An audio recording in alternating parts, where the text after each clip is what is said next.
रोए की हालत पे रोए, हालत पे रोए। रिसीवर न अपनी मुसीबत पे रोए, जो रोए तो भारत की हालत पे रोए, हालत पे रोए। ऋषियों का भारत कहाँ जा रहा है, पुरानी सभ्यता को बिसरा रहा है, पुरानी सभ्यता को बिसरा रहा है। करा जो रहा है हिमाकत पे रोए, जो भारत की हालत पे रोए, हालत पे रोए। रिसीवर ना अपनी मुसीबत पे रोए, जो रोए तो भारत की हालत पे रोए, हालत पे रोए। न एक ईश्वरवाद की बात सूझे, कबर ईंट पत्थर ताजिए पूजे, कबर ईंट पत्थर ताजिए पूजे। कौम की मूर्खता व जहालत पे रोए, जो रोए तो भारत की हालत पे रोए, हालत पे रोए। रिसीवर ना अपनी मुसीबत पे रोए, जो रोए तो भारत की हालत पे रोए, हालत पे रोए। अनाथ और बेवाएं देखी भटकती, रोटियों के बदले चोटियां कटती, रोटियों के बदले चोटियां कटती। लाल जाति की गुर्बत पे रोए, जो रोए तो भारत की हालत पे रोए, हालत पे रोए।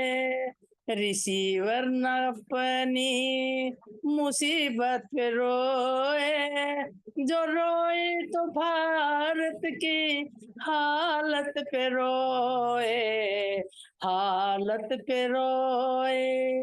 घृणा द्वेष अपनों से गैरों से प्रीति, बचती न वो कौम जिसकी ये नीति, बचती न वो कौम जिसकी ये नीति। कभी कोरित होती, कभी कोरित होती शिनाखत पे रोए, जो रोए तो भारत की हालत पे रोए, हालत पे रोए। ऋषिवर ना अपनी मुसीबत पे रोए, जो रोए तो भारत की हालत पे रोए, हालत पे रोए। डॉक्टर अनुपमा जी। जी नमस्ते। नमस्ते। पंच महायज्ञ से प्रारब्ध कैसे बदले, आइए। ठीक है। ओम श्री गुरुभ्यो नमः। आज का जो विषय मैंने चुना है वो है कि पंच महायज्ञ से प्रारब्ध कैसे बदले।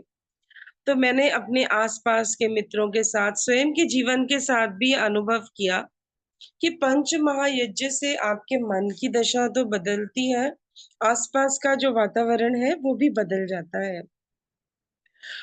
तो मैंने प्रारंभ में कहा कि प्रारब्ध को बदले कैसे, तो पंच महायज्ञ।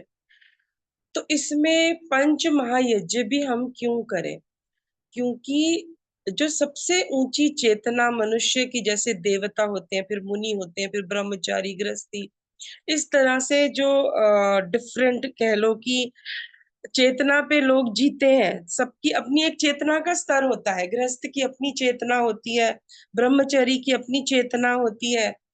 तो एक चेतना का स्तर जो है वो निर्मित होता है जब व्यक्ति उस तरह के संसाधनों का उपयोग करता है किसी लक्ष्य तक पहुंचने के लिए। जैसे एक डॉक्टर है तो वो पीएमजी की पढ़ाई करेगा, साइंस फील्ड में आएगा, से रिलेटेड साइंटिस्ट के सत्संग करेगा, उनके साथ रहेगा, और मेडिकल फील्ड्स में क्या हो रहा है उसको जानेगा। लेकिन जब अध्यात्म में आप आते हो, तो मैं कई लोगों को सुनती थी, नहीं हम तो गृहस्थ में सन्यासी हैं। तो मुझे ऐसा लगता है ऐसा नहीं होता। गृहस्थ में गृहस्थ होता है, सन्यास में सन्यास होता है। जैसे एक बूढ़ा बन के ही पता चलता है कि बूढ़े की भावनाएं क्या है, उसकी कामनाएं क्या है, ऐसे बचपन को जब तक आप प्राप्त नहीं करते आपको पता नहीं चलता बचपन कैसा होता है। तो अगर अध्यात्म में आना है कि ये जन्म जन्म के हमारे प्रारब्ध के दोष को भी मिटा सकता है, और हमारे भविष्य को, जो हमारी कहते हैं ना मृत्यु के बाद भी हमारे भविष्य को सुनिश्चित कर सकता है। तो इसलिए जो सबसे ऊंची चेतना है वो है ऋषि चेतना।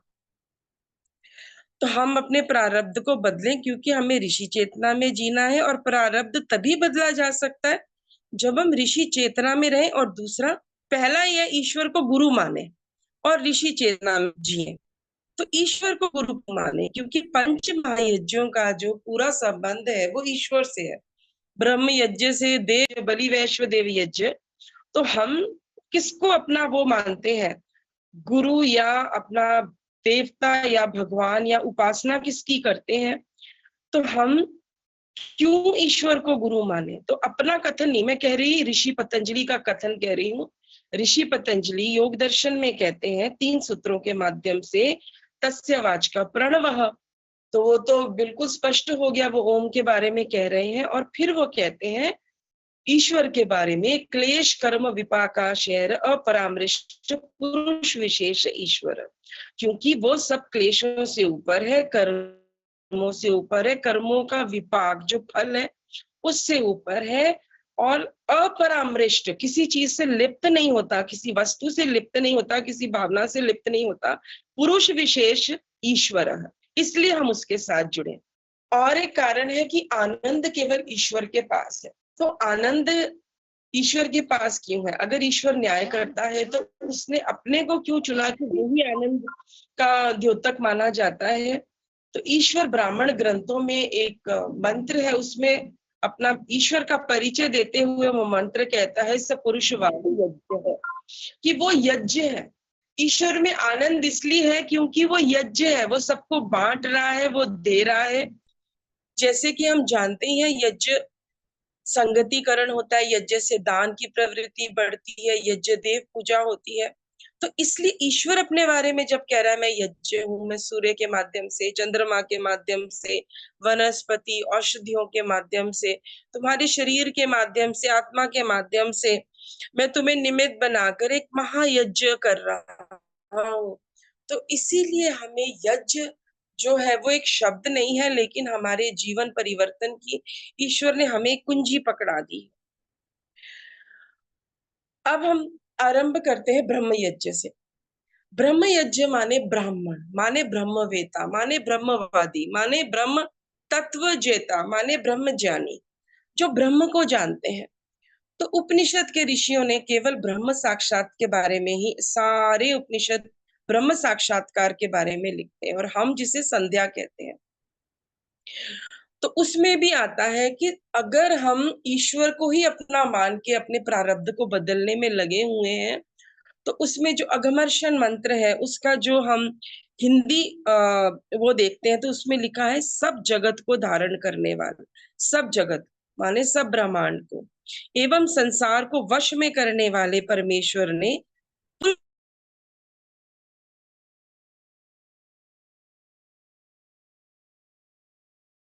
पृथ्वी आदि प्रकाश दिव्य यज्ञ और इसके माध्यम में स्थित लोगों को रचा है। माने ईश्वर ने सब लोगों को रचा है। तो इस कारण अगर माने जैसे हम अपने माँ बाप बचपन में, तो हमें पता है हमारे माँ बाप इस घर में सब कुछ है, वो ही हमारी पालना करेंगे। इस तरह जब ईश्वर, बार बार हमें परिचय हो रहा है कि ईश्वर सारे जगत को रचने वाला है, सब जगत को वश में करने वाला है, वो ही जगत का नियंता है, व्यवस्थापक है। उसने ईक्षण किया और पूरी सृष्टि को रचा। और ऋग्वेद की भी जो सृष्टि विद्या है उसमें भी ईश्वर बताता है कि मैंने कैसे इस सृष्टि को रचा। तो हमें ब्रह्म यज्ञ में हम ईश्वर को अपना सब कुछ मानकर और फिर उससे अपने रक्षा सूत्र जो है वो ईश्वर को मान के, ये स्वयं के लिए है ब्रह्म यज्ञ।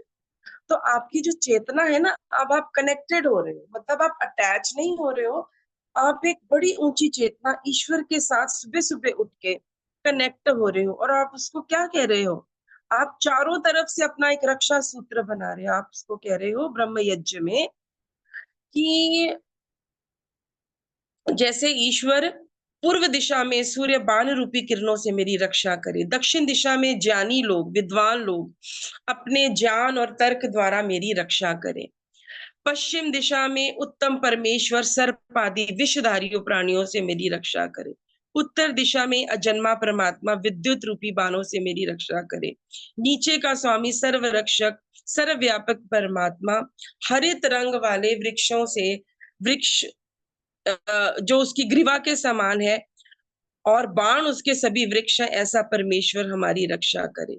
और जो वेद शास्त्र का स्वामी ईश्वर है, वो ऊपर से शुभ वर्ण वाला ईश्वर हमारी रक्षा करे।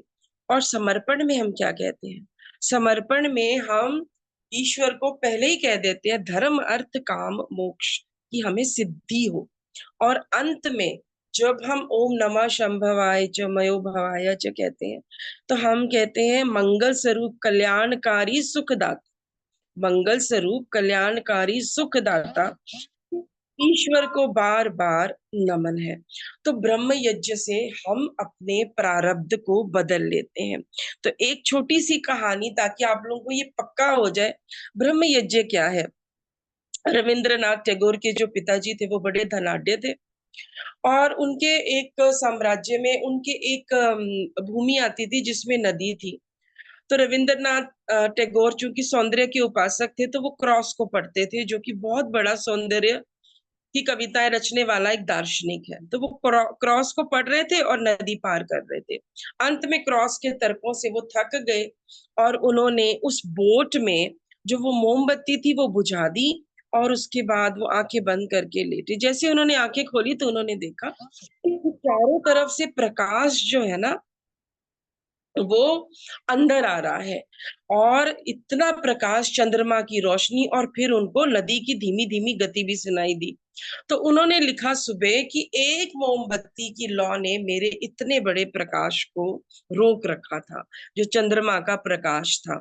तो इसी तरह से जैसे जो लोग देवताओं का पूजन करते हैं और वृक्षों का पूजन करते हैं, मतलब पूजन तो करते हैं, इसलिए ऋषि दयानंद ने बिल्कुल कहा कि उपासना केवल ईश्वर की ही उपासना करने योग्य है, क्योंकि वो उस प्रकाश की तरह है, चंद्रमा के प्रकाश। तो आप लोग हमेशा ये उदाहरण याद रखना कि हमें मोमबत्ती की लौ नहीं, हमें चंद्रमा के प्रकाश को पकड़ना है। दूसरा आ जाता है देव यज्ञ। तो देव यज्ञ के 3 प्राण हैं। देव यज्ञ में हम साक्षात देवताओं को, जैसे ईश्वर न्याय करता है और वो योग्य को देता है, तो हमें उससे फल की इच्छा नहीं करनी, अपने आप को योग्य बनाना है, तो हमारा प्रारब्ध वो बदलेगा।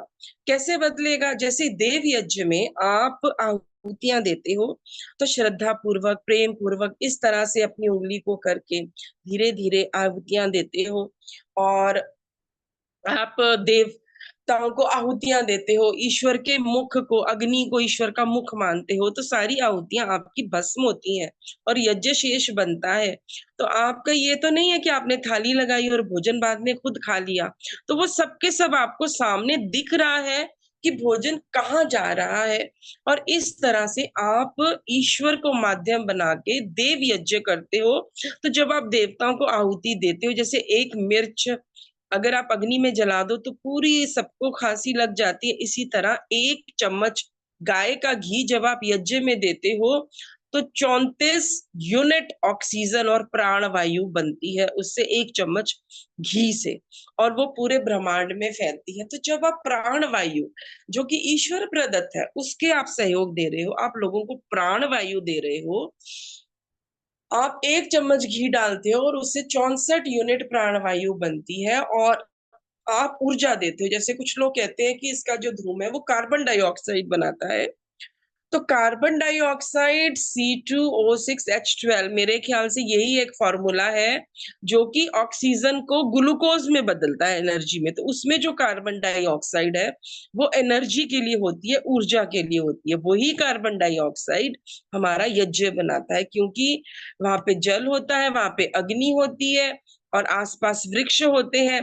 तो वो जो कार्बन डाइऑक्साइड प्रोड्यूस करता है वो ऊर्जा के लिए करता है, इसलिए यज्ञ। तो यज्ञ के प्राण क्या है? यज्ञ का प्राण है इदन न मम। जब भी हम आहुति डालते हैं तो हम कहते हैं ये मेरे लिए नहीं है या मेरी भी नहीं है, क्योंकि सारे पदार्थ हमें ईश्वर ने दिए हैं। आप दाल चावल कुछ भी आप पकड़ लो, कोई फल पकड़ लो, फलों का रस, दाल के अंदर जो स्वाद है वो ईश्वर ने दिया हुआ है। हम तो केवल उन चीजों को मिला के एक भोजन पकाते हैं, लेकिन ईश्वर ने तो पहले ही उनको इतना स्वादिष्ट बना रखा है। तो देव यज्ञ के प्राण जो है वो ये है कि उसमें प्राण है इदन मम। दूसरे उसके प्राण है जो हम कहते हैं ओम अमृतो उपस्तरणमसि, ओम अमृत उपस्तरणमसि स्वाहा, ओम अमृता अपिधानमसि स्वाहा, ओम सत्यम यश श्रीमयी श्री श्रेयताम स्वाहा। तो हे हम जल को पहले, जैसे ईश्वर ने एक परिधि बनाई है, हमारा 3 तरफ से समुद्र हमें घेरा हुआ है, पृथ्वी बीच में है, तो वैसे सृष्टि विद्या में बताते हैं कि पृथ्वी जल के गर्भ में थी, तो जल उसकी माँ है, जल के गर्भ से पृथ्वी को निकली। तो इसी तरह की परिधि, जैसे यथा पिंडे तथा ब्रह्मांडे, वही हम वैसा ही ईश्वर के समान, ईश्वर जैसा ही परिधि रच के देव यज्ञ में देव यज्ञ करते हैं। तो कैसी परिधि हम बनाते हैं? परिधि बना के हम क्या कहते हैं? ईश्वर जल को देखो हम कितना ऊंचा भाव देते हैं, अमृत के समान है ईश्वर, आप इस जल में आके अमृत के समान आकर हमारा ओढ़ना बन जाओ, तब बिछाने की चादर उपस्तरणमसि। और उसके बाद हम कहते हैं आप हमें सिर के ऊपर ढकी चादर बन जाओ, अपिधानमसि। और इस तरह से क्या होगा? हम सत्य यश और श्री के, श्री माने सबके आधार बने, जैसे पृथ्वी सबका आधार है, हम सत्य यश और श्री के आधार बन जाए। दूसरा इसका प्राण है अग्नि। जब हम अग्नि ध्यान करते हैं तो हम अग्नि ध्यान में कहते हैं कि हे अग्नि, तो जब हम 3 मंत्र जो अग्नि ध्यान के बोलते हैं उसमें हम ये कहते हैं अग्नि हम तेरी तरह उद्बुद्ध हो, ऊपर की तरफ बढ़े, आगे की तरफ बढ़े, और जैसे अंतरिक्ष और भूलोक और हर जगह अग्नि तू है, विद्युत की समान है, हम तेरी तरह बिल्कुल यश को प्राप्त करें। और इसका दूसरा प्राण है अग्नि। तो अग्नि, जल और तीसरा जब आप कहते हो मन के लिए कि इदन न मम, ये तीनों प्राण आपने अगर इन तीनों प्राणों को, मतलब इस पे आपने विचार करके यज्ञ किया तो आपके जल अग्नि आपके पक्ष में हो जाएंगे, क्योंकि आपने उनको श्रद्धा भाव से अपना गुरु माना है। और ऋषि पतंजलि ये सूत्र दे रहे हैं हमें कि ईश्वर को ही क्यों, ऋषि पतंजलि कह रहे हैं स एष पूर्वे शाम अपि गुरु कालेनान अन्वच्छेदात्, कि वो जो है ईश्वर जो है वो अब काल से किसी घटक से उसको रोका नहीं जा सकता। पहले जो गुरु हुए उनका भी गुरु है, बाद में जो आएंगे उनका भी, और वर्तमान में भी। स इस पूर्वेशाम अपि गुरु कालेनान अन्वच्छेदात्।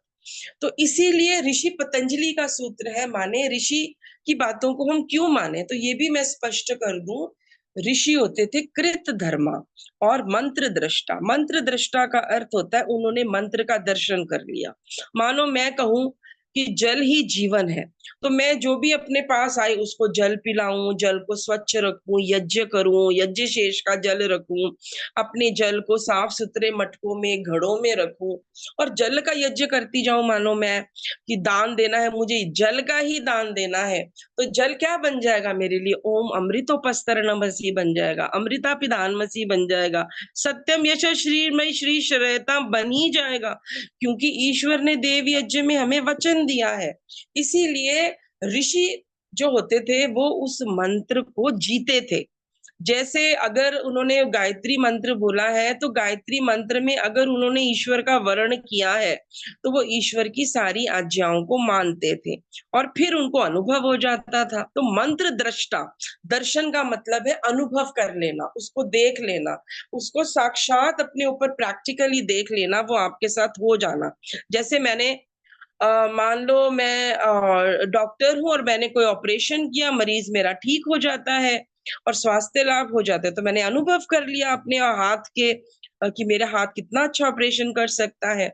आपने भोजन पकाया, आपने दाल बनाई, आपने देख लिया कि आपकी दाल कितनी स्वादिष्ट है, तो आप हो गए उस दाल के मंत्र दृष्टा। दूसरा शब्द है कृत धर्मा। कृत धर्मा का मतलब है कर्तव्य परायण। ऋषि प्राणी मात्र के हित के संकल्प लेता है। ऋषि वो होता है जो कहता है मैं प्राणी मात्र का हित करूंगा। उसमें वो अपना नहीं सोचता, वो सोचता है चींटियों का भी हित करूंगा। जितने प्राणी हैं, वृक्षों से लेकर, वातावरण से लेकर, वायुमंडल से लेकर, जो भी ईश्वर रचित है, सारे ब्रह्मांड के लिए मैं कर्तव्य जो मेरा बनता है वो मैं अपना कर्तव्य पूर्ण करूंगा। तो कृत धर्मा मतलब वो धर्म को जब जी लेते हो आप, मान लो आपने एक अच्छी पत्नी, अच्छी माँ, अच्छी भगिनी, अच्छे भ्राता की ड्यूटीज निभाई, और ड्यूटीज में एक ही चीज होती है कि आप अपने घर वाले आपको देखकर ईश्वर से जुड़े, ईश्वर चेतना से जुड़े। वो कहे हमारा सौभाग्य हमारे घर में ऐसी चेतना आई है जो ईश्वर के चिंतन में लिप्त रहती है। तो आप ये समझ लेना कि आप कृत धर्मा हो गए। तो ऋषि चेतना तो बहुत आसान है, आप कृत धर्मा बनिए, आप मंत्र दृष्टा बनिए, इसलिए ऋषि चेतना में। उसके बाद तीसरा अगर हम आ जाते हैं अतिथि यज्ञ। अतिथि यज्ञ में ऋषि कहते हैं कि आपको ऐसे अतिथियों का सत्कार नहीं करना जैसे बांग्लादेश में हुआ कि अतिथि बना लिए, और मुस्लिम को इस्कॉन वालों ने अतिथि बनाकर और 30 दिन उनको इफ्तार खिला दी, और उसके बाद उनके ही जो इस्कॉन के थे उनका ही कत्ल हो गया। तो इनको अतिथि नहीं कहा जाता, इनको तो दुष्ट कहा जाता है। इनको तो राम ने, मर्यादा पुरुषोत्तम श्री राम ने तो इनके खिलाफ कहा था कि मैं सारे राक्षसों का संहार करके पृथ्वी को राक्षसों से मुक्त कर दूंगा। तो मर्यादा पुरुषोत्तम राम ने जब हमारे पूर्वजों ने ऐसी ऐसी प्रतिज्ञाएं ली दुष्टों को हराने के लिए, तो वो युद्ध जो होता है वो बहुत आवश्यक होता है। तो ऐसे इनको अतिथि नहीं कहा जाता, अतिथि उनको कहा जाता है कोई विद्वान आए, कोई आपका भला सोचे, कोई आपकी घर की बहू बेटियों की जो उनका स्वाभिमान है उसको बढ़ाए। और आप उस अतिथि की, ये बहुत विचार करनी है योग्य है कि कई बार हम कहे हमारे पुण्य बढ़ते हैं जी, हमने तो किसी से नाराज नहीं होना, हमने सभी को भोजन कराना है, नहीं। आपको ये चुनना पड़ेगा, जैसे माँ दाल बीनती हो, आप चावल बीनते हो तो गंदगी उसमें से निकालते हो ना, घर को झाड़ू मारते हो, तो ये गंदगी आपको निकालनी ही पड़ेगी। और इतना एक स्त्री को इतनी सामर्थ्यवान होना चाहिए कि वो अपने घर के लिए ये डिसीजन ले सके कि मेरे घर के अतिथि कौन से होंगे। तो अतिथि में फिर उनकी फल और पदार्थों से आप उनकी सेवा करो ऋतु अनुसार, गर्म और पौष्टिक भोजन दो, इसमें आलस ना करो।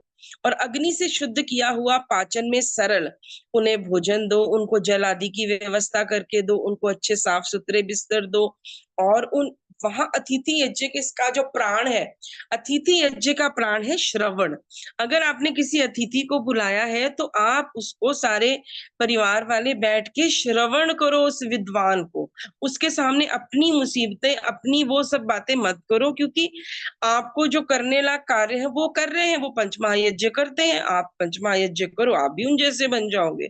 तो आपको करना होगा। आप उनसे पूछ भी लोगे, 10 करोड़ 100 करोड़ से भी पूछ लोगे, फिर भी आपको ऋषियों की तरफ मुड़ना पड़ेगा कि अंततो गत्वा उनका जो वचन है वही आपके साथ चलेगा। तो आप उनको श्रवण करें। हमारे में श्रवण, फिर उस पे मनन, फिर निधिध्यासन और फिर साक्षात्कार। जैसे एक कहानी बड़ी प्रचलित है। एक बहू ने, एक सास बहू लड़ती थी, तो उन्होंने अपने अतिथि से पूछा, वो विद्वान संत आया, तो उन्होंने कहा भी हमारी बहुत लड़ाइयाँ होती हैं, हम क्या करें? तो उन्होंने उसको, बहू को बोला कि बेटा, उसको चिट में लिख कर दिया कि जब भी वो बोले तो तुम मौन रहा करो। तो बस एक बात ने उसका जीवन बदल दिया, वो मौन रहने लगी, उनका गुस्सा शांत, क्योंकि अग्नि में घी डालने के लिए अब कुछ नहीं रहा। तो इसी तरह के जो अतिथि का प्राण है, अतिथि का प्राण है श्रवण। आप उसे सत्संग करें, श्रवण करें। फिर आ जाता है पितृयज्ञ। पितृयज्ञ का प्राण है 3 बातें। देखो, आप ये बातें तो सब कहते हैं, पर इसको मानना भी पड़ता है और इसको जानना भी पड़ता है। और ईश्वर ने लिख दिया भी, अपने माता पिता को नमन करो। अपने माँ, जितने विद्वान है वो यही कहते हैं। किसी ने कहा कि अपने माता पिता की आप अवज्ञा करो, आप उनको माता पिता को सही रास्ते पे लाओ, माता पिता को प्रेम पूर्वक व्यवहार करो। क्योंकि 9 महीने माँ अपनी जो कोख में रखती है, मतलब इतना जल होता है उसके पेट में, इतना भरा हुआ जल, उसको वो 9 महीने वहन करती है। बच्चे का इतना शरीर नहीं होता जितना वो जल से उसका पोषण हो रहा होता है, तो जल के अंदर होता है बच्चा। तो इतना वो वहन करती है, और फिर उसके बाद पिता पालना करते हैं। जैसी जैसी भी उनको रोटी मिली, जैसे भी उनको शिक्षा दीक्षा थी, उन्होंने आपको पूर्ण दे दी। तो माता पितृ हो जाते हैं, वृद्ध जो हो जाते हैं, असहाय जो हो जाते हैं, अब उन्हें आपकी जरूरत है, अब उनका मन कोमल हो गया है। तो पितृयज्ञ के प्राण क्या है? औषधियां, भोजन, शारीरिक मानसिक सेवा। शारीरिक सेवा तो आपने कर दी, लेकिन प्रेम पूर्वक भोजन रखना है, उनसे पूछना है कि आज, ये नहीं कि इनको तो भी खिचड़ी ही पचेगी। आपने खुद ही डिसाइड कर लिया भी इनको क्या पचेगा क्या नहीं पचेगा। हो सकता है उनका पाचन तंत्र इंप्रूव कर गया हो। आपने कभी भी खुद डिसाइड नहीं करना होता। एक तो भोजन के लिए जो ये डिसीजन होता है घर में कि नहीं नहीं नहीं, इनको तो खिचड़ी, इनको तो दाल, नहीं नहीं, इनका पेट खराब, ये मुसीबत। आप भविष्य का चिंतन नहीं कर सकते। आपको सिर्फ उनसे पूछना है, माता जी आपको क्या भोजन में अच्छा लगता है, क्या रुचिकर अच्छा लगता है, और आपके लिए ये अच्छा होगा। फिर भी आप बता दें आपको क्या दिया जाए, तो वो स्वयं अपना निर्णय आपको आपके पक्ष में ही दे देंगे। 3 चीजें आप लिख लो अपने हाथ में कहीं पे भी। पितृयज्ञ का जो प्राण है वो है नो कमेंट्स। उनकी बातों पे कमेंट्स नहीं, उनका पूर्व जीवन की तरफ कमेंट नहीं। मेरी माँ तो बचपन में ऐसा करती थी, ये तो वैसा करती थी। ये छोटी छोटी बातें हमें पता नहीं चलती, पर ये उनको हर्ट करता है, कहीं ना कहीं पीड़ा पहुंचाता है। मेरे पिताजी, मेरी मेरी माँ मुझे बड़ा बदसूरत बना के रखती थी, काजल लगा देती थी, सिर में तेल लगा दे, इसे पता नहीं चलता था। तो ये छोटी छोटी जो बातें हैं, आप जब घर में आपकी पत्नी आ जाती है, या आप दामाद के सामने, किसी के भी सामने, तो माँ बाप की छोटी छोटी बातें वो उनके बीच में घटी हैं, उनका जीवन है। आपको बीच में कमेंट्स नहीं मारने चाहिए। जो छोटे छोटे कमेंट्स आप हंस के मारते हो, ये फिर आदत और वृत्ति बन जाती है। और ऋषि पतंजलि कहते हैं, वृत्ति सा रूपया मित्रत्र। वृत्ति जो है ना, वैसा ही फिर आपका तदा द्रष्टु स्वरूपावस्थानम नहीं होगा, ईश्वर का दर्शन नहीं होगा, ईश्वर साक्षात्कार नहीं होगा। तो आत्मा का, और ऋषि याज्ञवल्क्य उपनिषद में कहते हैं, मैत्री और कात्यायनी से, वो कहते हैं कि मैं सब कुछ इसलिए छोड़ रहा हूँ, संन्यास ले रहा हूँ आत्मा के लिए। मुझे आत्म दृष्टा बनना है, मुझे आत्मा को जानना है। नारद ऋषि 22 विद्या में पारंगत हो गए थे, और फिर भी उन्होंने सनत कुमार के पास जाके पूछा कि मुझे शांति नहीं मिल रही है, 22 विद्या तो मैं जान चुका हूँ। क्योंकि व्यवहारिक ज्ञान नहीं था। व्यवहारिक ज्ञान आत्मा का ज्ञान, मतलब उस विद्या को आत्मा के लिए, कैसे दूसरों की आत्मा आपसे प्रसन्न हो। कुछ लोग होते हैं इतने आत्मीय जन जिसे कहते हैं, वो दूसरों की आत्मा में एकदम जान लेते हैं कि उसकी आत्मा में क्या चल रहा है, मुझे उसको प्रसन्नता कैसे देनी है। तो no comments, this should be the first mantra of your पितृयज्ञ, no comments। दूसरा है no complaints, कोई कंप्लेन नहीं। आपको ईश्वर ने सब कुछ दिया हुआ है, सब कुछ। अपने पूरे शरीर को देख लो, एक बार ध्यान करो, मौन चिंतन करो कि मुझे ईश्वर ने क्या नहीं दिया। आंखें दी, नाक दी, सब कुछ दिया। अब आप अपने आप को तोलते हो कि उसके पास पैसे ज्यादा नहीं। अगर आपकी किडनी या हार्ट या लिवर फेल हो जाए तो आपको सबसे ज्यादा क्या लगेगा कीमती? हे परमात्मा, मेरा हार्ट ठीक हो जाए, मेरी किडनी ठीक हो जाए, मेरे से सब कुछ ले लो। तो सबसे कीमती शरीर आपको दिया हुआ है, सिर्फ उसको आपको स्वस्थ रखना है। उसके लिए दाल सब्जी सभी को परमात्मा ने उसकी योग्यता से ज्यादा ही दिया हुआ है। तो हमें सब कुछ दिया हुआ है, मांगना क्या। इसी बात में बड़ी शांति आ जाती है। Then there should be no complaints. उनके साथ कोई नहीं, ये नहीं हुआ, ये नहीं हुआ, मैंने उसका इतना किया, उसने मेरा कुछ नहीं किया। ईश्वर न्यायकारी, आपने किया तो आप ऋषि कैटेगरी में आ गए, आपको ईश्वर ऋषियों के बीच खड़ा कर देगा। आप ये देख लेना, आप अपने जीवन में अगर आप लोगों का भला करोगे तो आपको अच्छे सद्गुरु मिलेंगे, अच्छे संत मिलेंगे, अच्छे लोग मिलेंगे। और जिन्होंने लोगों का नहीं भला किया उनका उनका संग आप देख सकते हैं। तो no complaints, no comments, and third is no criticism. Never criticise your parents. मैं ये कहती हूँ कि नेवर क्रिटिसाइज एनीवन। देखो, जब हम किसी को क्रिटिसाइज है ना तो हमारा ध्यान भंग होता है। ऋषि पतंजलि कहते हैं तत् प्रत्येक एक तानता ध्यानम। जैसे तेल की धार एक ही तरफ लगी रहती है ना, तो तेल की धार की तरह केवल ओम ओम के ऊपर आपका ओम की आज्ञा। और ऋषि कपिल भी कहते हैं ध्यानम निर्विषयम मनः, कि ध्यान जो है निर्विषय कर देना, मन को अमन हो जाना। निर्विषय कैसे कर देना? देखो, जो भी चीज है, आत्मा नित्य है, प्रकृति नित्य है, ईश्वर नित्य। तो आपको अनित्य के साथ अपने आप को नहीं जोड़ना। मतलब आपकी ये इवन शरीर भी, और आपके वस्त्र, आपका भोजन, आपके पिता पुत्र माता पिता जितने भी हैं वो अनित्य हैं। और मान लो कोई आपको छोड़ के चला भी जाता है तो भी उसकी आत्मा ईश्वर के मतलब विधान में ही कहीं होगी ना, क्योंकि आत्मा नित्य है, ईश्वर नित्य है, प्रकृति नित्य है।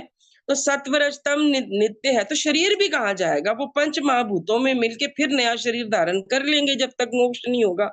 तो इसी तरह इतना अपने मन को धैर्य दे। वो बार बार उपनिषद में एक शब्द आता है कि ब्रह्म का कौन साक्षात्कार करता है, तो बार बार ऋषि एक शब्द दोहराते हैं। उपनिषद का प्राण क्या है? वो शब्द धीरा। धीरा, धैर्य पूर्वक प्रतीक्षा। जैसे माली सींचे सो घड़ा, रुत आए फल हुए। माली कितने घड़े जल डालता है पौधे के लिए। तो आपके अंदर आपने कर लिया ना अपना कर्म, आप अपनी योग्यता बढ़ा रहे हो।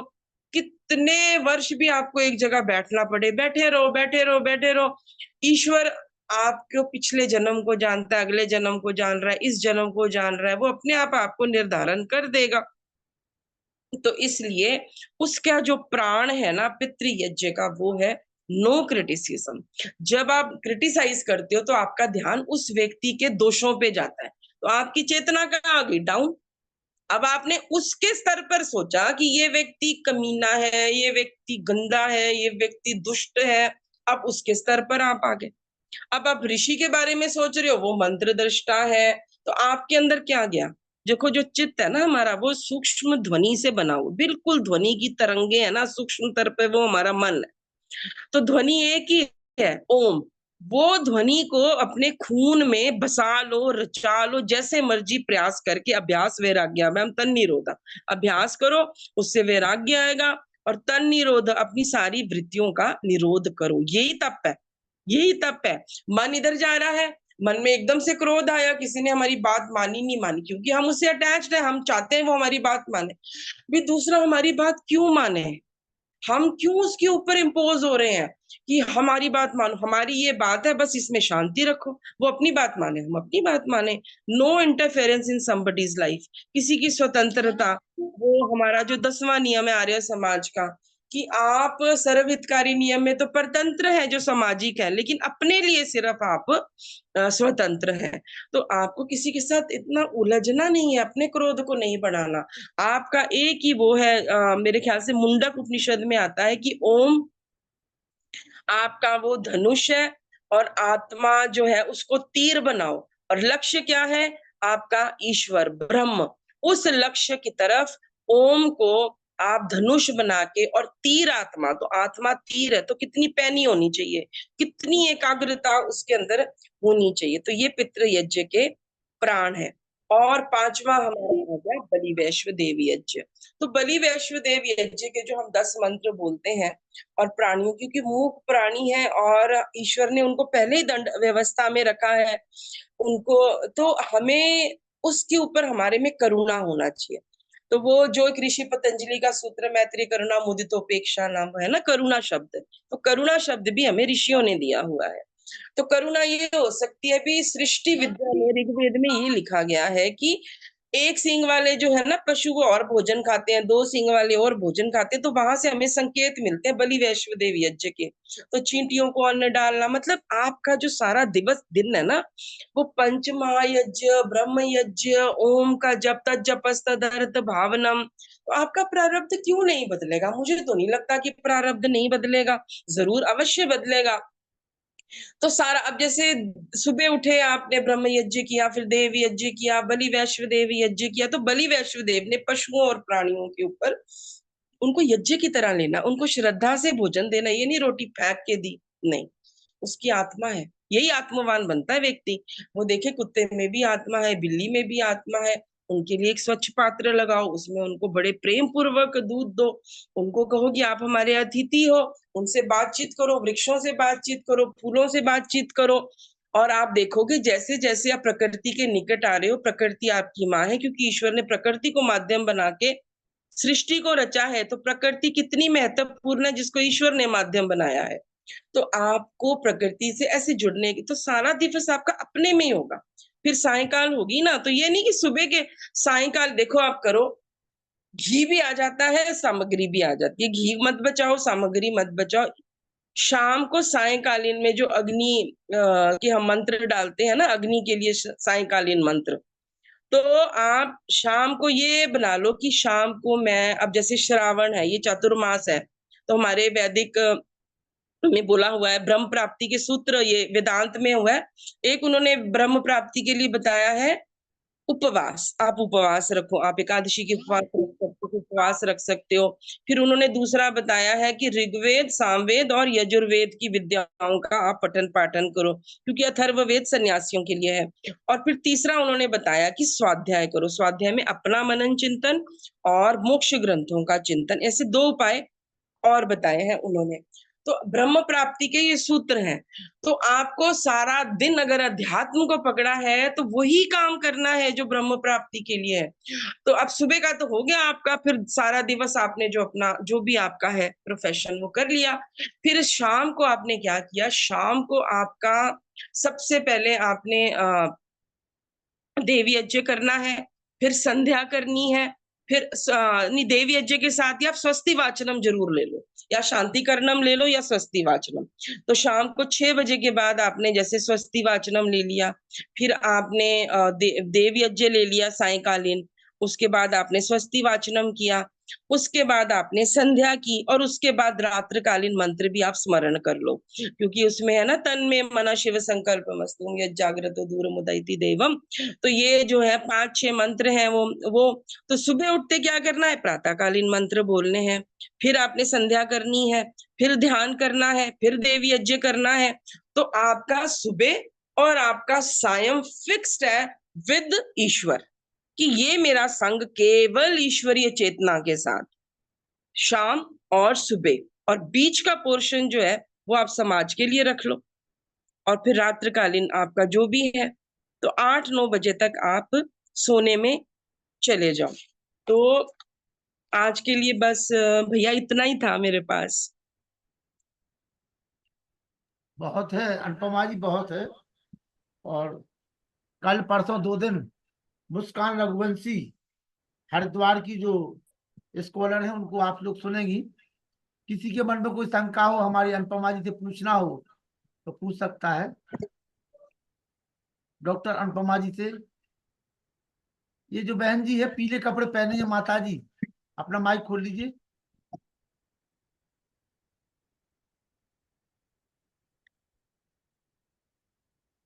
जी माता जी माइक खोल लीजिए, टच करिए।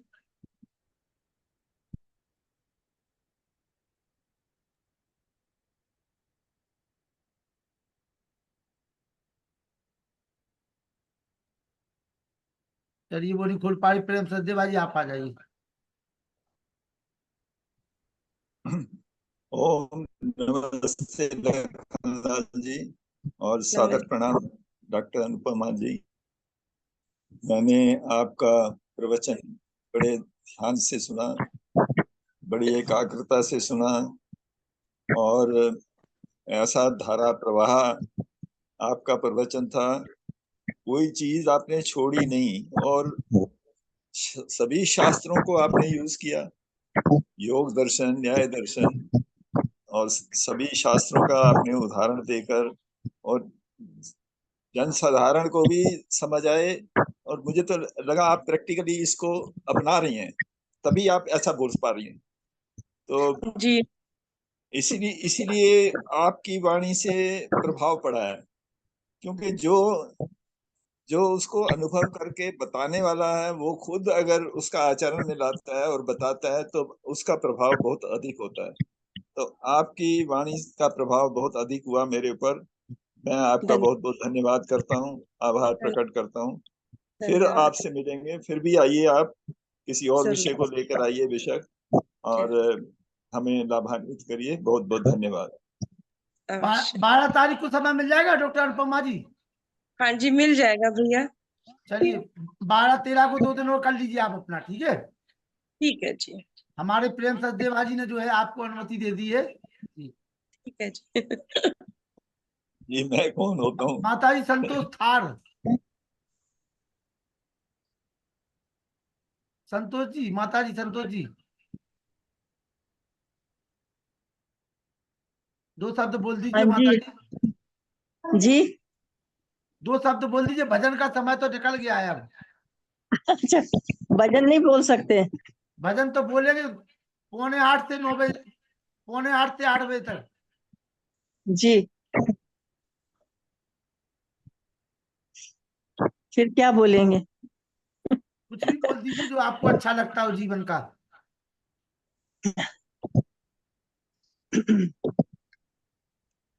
आइए अनिल नरूला जी आप बोल दीजिए। छोटा सा ही भजन बोल देती हूँ, छोटा डॉक्टर सा भजन बोल दूंगी मैं। चलिए बोल दीजिए, अब आपकी इच्छा है तो बोल दीजिए। हाँ जी, सबको नमस्ते जी। उसके चरणों में हुआ जान तुम्हारा ही नहीं, तुझको धन प्यारा है भगवान तुम्हारा ही नहीं, उसको उसके चरणों में क्या सुनेगा भला परमात्मा आवाज तेरी, तूने उसको कभी दिल से तो पुकारा ही नहीं, क्या हुआ कितने मैदान अगर मार दिए, अपने इस मन को तो अब तलक तूने मारा ही नहीं, उसके चरणों में हुआ जान तुम्हारा ही नहीं, उसके चरणों में वो क्या उस पार किनारे पे भला पहुंचेगा, जिसने मझधार में कश्ती को उतारा ही नहीं, तुझको धन प्यारा है ये हवा आज तो उल्टे जमाने में चले, भले इंसान का दुनिया में गुजारा ही नहीं, उसके चरणों में तू है जिसने कभी उसको न पथिक याद किया, वो है जिसने कभी तुझको तो विसारा ही नहीं, तुझको धन प्यारा है भगवान तुम्हारा ही नहीं, उसके चरणों में तुझको धन प्यारा है भगवान तुम्हारा ही नहीं, उसके चरणों में। धन्यवाद आपका।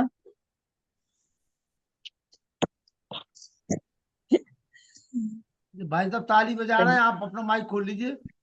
हाँ, मेरे जी बहुत अच्छा प्रोग्राम के बारे में बोलना। हाँ जी, नमस्ते भाई साहब। नमस्ते जी, अपना पर्चा दे दीजिए। सर मेरा नाम सोहनलाल आर्य है। मैं आर्य समाज सीपी ब्लॉक पीतमपुरा से संबंधित हूँ, दिल्ली से। जी स्वागत है। आज का कार्यक्रम कैसा लगा आपको? कार्यक्रम बहुत अच्छा लगा। ये आप मैडम से बात कर रहे थे, ये रेगुलर अटेंड कर रही हैं। जब ये इनसे उस टाइम म्यूट हुआ नहीं, तो अनम्यूट हुआ नहीं उस समय इनसे। तो आपका प्रोग्राम ये तो कल भी सुना इन्होंने, परसों भी सुना। हाँ मैं देख रहा था, आईपैड आईपैड नाम से जुड़ रही थी, लेकिन नाम नहीं लिख पा रही थी बहन जी अपना। वो जी कोई बात नहीं, अब हम सेटिंग चेंज कर लेंगे, इसलिए ठीक हो जाएगा।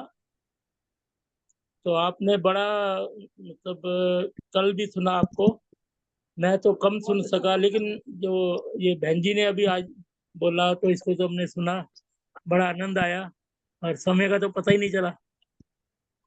तो आप चलिए, प्रयास कर रहे हैं, बहुत अच्छी बात है। कल ईश्वर का। कल देखना आप, मुस्कान रघुवंशी जी, एक 20 साल की लड़की आपके बीच में है, जी 2 दिन बोलेगी लगातार, उसको सुनना आप, कितना बड़ा पुरुषार्थ का कार्य कर रही है वो। अनिल नरुला जी। ठीक है जी। आदरणीय डॉक्टर अनुपमा डोगरा जी, सादर नमस्ते, सादर प्रणाम। और आदरणीय लखनलाल जी, सभी आर्यजनों को भी नमस्ते। डॉक्टर अनुपमा ने बहुत ही सुंदर पंच महायज्ञ के ऊपर बहुत ही सुंदर प्रवचन दिया। एक एक पंच महायज्ञ के एक एक यज्ञ के बारे में आपने जो बताया वो वास्तव में अनुकरणीय है और हम सबको उसका मेटिकुलसली पालन करना चाहिए। बहुत ही अच्छा लगा। साथ में आपने जो जीवन के व्यवहारिक पक्ष के बारे में जिस प्रकार से बताया वो बहुत ही अनुकरणीय है, बहुत ही सुंदर है। क्योंकि अगर हम आपके बताए हुए मार्ग पर चलते हैं तो जीवन की समस्याएं वास्तव में आधी से भी कम रह जाती हैं, अगर जिस प्रकार से आपने बताया। क्योंकि उसमें यही है कि जीवन के प्रति हमारा दृष्टिकोण जो है सकारात्मक दृष्टिकोण होना चाहिए। कहते भी है कि जैसी दृष्टि वह सृष्टि। तो अगर हमारा दृष्टिकोण सकारात्मक है तो वास्तव में बहुत अच्छा रहता है और हम अपना भी उसमें कल्याण करते हैं और अपना समाज के लिए और अपने राष्ट्र के लिए भी सेवा कर पाते हैं। तो बहुत ही अच्छा रहता है।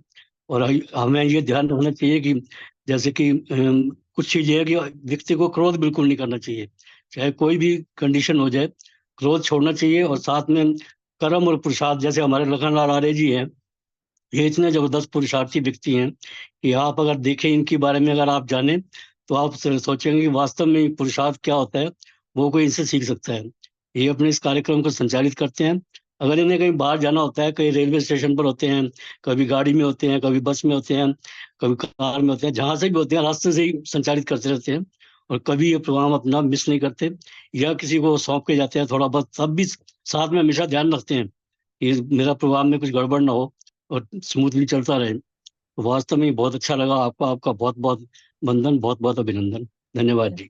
12-13 तारीख को डॉक्टर अनुपमा जी पुनः आपके बीच में रहेंगी, नए विषय के साथ में, 12-13 को। जी माता जी, दिल्ली से माता जी पीतमपुरा से बोल दीजिए। हाँ जी, सबको सादर नमस्ते जी। आपका ये प्रोग्राम मुझे बहुत अच्छा लगा। मुझे भी किसी ने ये प्रोग्राम भेजा था, तो मैंने सोचा कि शाम का प्रोग्राम है और ये समय जो है हम सबके लिए काफी कन्वीनियंट है, सुविधाजनक है, तो हम ज्वाइन कर सकते हैं। और कल परसों ये जो है मुंबई से नागेश जी, उन्होंने प्रवचन दिए। आज डॉक्टर अन्नपूर्णा जी ने यज्ञ के बारे में बताया प्रैक्टिकली। वैसे हम सिर्फ सोचते हैं कि सिर्फ परमेश्वर की पूजा करना है, यज्ञ करना, ध्यान करना, मेडिटेशन करना, लेकिन ये प्रैक्टिकली कैसे हमारे लाइफ को इम्पैक्ट करता है वो इन्होंने बताया और बहुत अच्छा रहा। आपका प्रयास बहुत अच्छा है। आप आगे भी यही प्रोग्राम चलाते रहें, बस यही कहना है मुझे। धन्यवाद जी। प्रयास ही रहेगा कि इस कार्यक्रम को बंद ना किया जाए, ये कार्यक्रम चलता रहे। जी, विमलेश सिंह जी।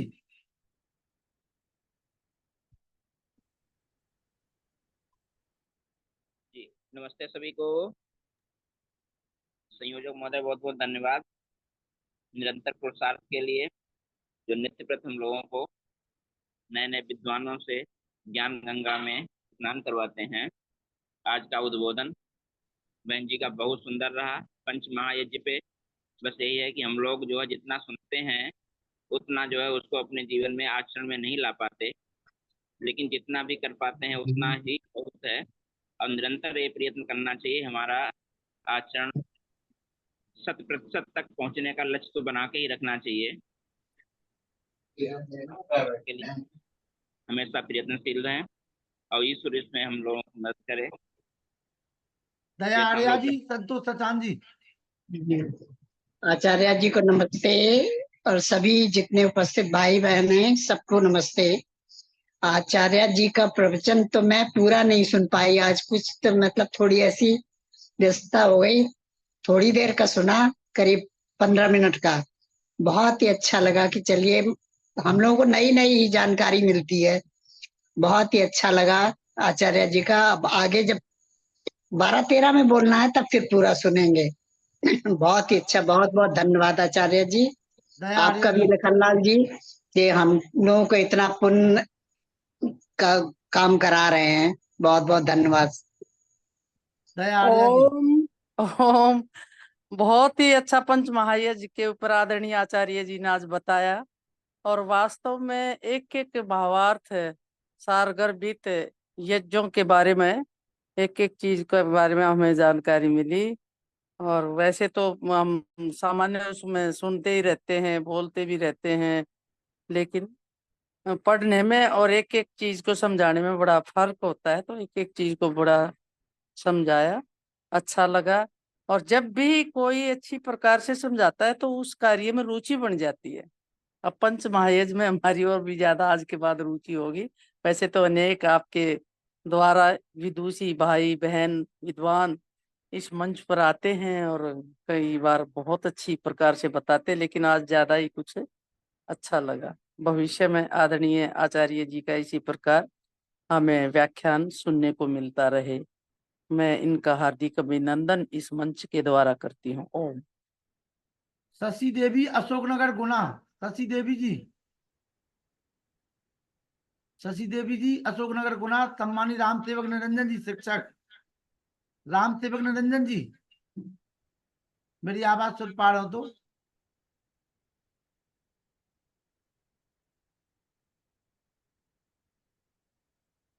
शोभा बत्रा जी, 2 शब्द। जी, आप सबको नमस्ते। मुझे भी बहन जी का ये बहुत अच्छा ही लगा, प्रवचन दिल से सुना। सुनते तो वैसे भी हैं, और ये 5 महायज्ञ की तो महिमा बहुत बार बताई हुई है, पर अपने अपने बताने का ढंग होता है। बहुत अच्छा ढंग लगा। और वैसे भी चाहे सुनी हुई बातें हो, एक नया रिवीजन हो जाता है। कई सुनते हैं, फिर कोई बातें ऐसी होती हैं जो नहीं पता होता। इन्होंने चीटी से लेकर अतिथि तक कैसे कैसे आपने 5 महायज्ञ करने हैं सुना विस्तार से, बहुत अच्छा लगा। धन्यवाद जी। ये आप बहुत बढ़िया काम कर रहे हैं। 4 साल हो गए हैं शायद आपको। 2 सालों से तो मैं भी जुड़ रही हूँ, भजन वगैरह सुनती हूँ। दूसरा ही क्योंकि टाइम कुछ ऐसा होता है, कुछ बच्चे मोबाइल ले जाते हैं, कभी सुन पाती हूँ कभी नहीं सुन पाती। बहुत अच्छा बच्चों को लगा। मोबाइल नहीं देना, 1 घंटे बाद देना है मोबाइल। हाँ, वो तो है। बच्चों ने कई बार, आजकल ये ऑनलाइन ने चली हुई है ना, कई बार बच्चों को होमवर्क भी मिलता है इसी में ही, हाँ, तभी आप ले जाते हैं। मोबाइल लेके हाँ भाग जी। जाते तो फिर वो आप लोग सुन नहीं पाती हो। हाँ जी, ठीक है। चलिए, कोई बात नहीं। धन्यवाद जी। रीता बासणे जी, भोपाल।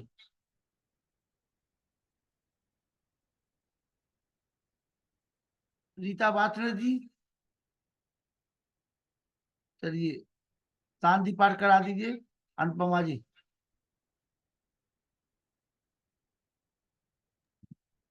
ॐ द्यौ शान्ति अन्तरिक्षं शान्ति पृथिवी शान्तिरापः शान्तिरोषधयः शान्तिः वनस्पतयः शान्तिर्विश्वे देवाः शान्ति ब्रह्म शान्ति सर्व शान्ति शान्तिरेव सामा शान्तिरेधि ॐ शान्तिः शान्तिः शान्तिः सर्वेभ्यो नमः। संतोष सचान जी जयकारा लगवा दीजिए। मुझसे लगवाएंगे ये। सत्य सनातन वैदिक धर्म की जय। दंडी स्वामी गुरु बिरजानंद की जय। युग प्रवर्तक महर्षि दयानंद की जय। भारत माता की जय। स्वामी श्रद्धानंद की जय। महात्मा हंसराज की जय। आर्य समाज अमर रहे। वेद की ज्योति जलती रहे। ओम का झंडा ऊंचा रहे। आर्यों के महाकुंभ और भारत समझो अभियान की जय। प्रवंतो विचार्यम ध्वनि ओम। वैदिक अभिवादन सभी को सादर नमस्ते। मेरा एक निवेदन है आप लोगों से, आपके परिवार में जो भी बहू बेटियां हों, जो नौजवान हैं, उन सबको कल जोड़िए, क्योंकि एक 20 साल की बेटी, नौजवान लड़की कल आपके बीच में आ रही है। मुस्कान रघुवंशी इस समय हरिद्वार से पीएचडी कर रही है और काफी बड़े बड़े मंचों पर जाकर के युवाओं को वो प्रोत्साहित करती है। तो हम चाहते हैं कि उनका प्रोत्साहन ये रहे कि आप अपने परिवार की बहू बेटियों को, बच्चियों को जरूर जोड़े रखें कल जी। सभी को सादर नमस्ते, शुभ रात्रि। नमस्ते। नमस्ते।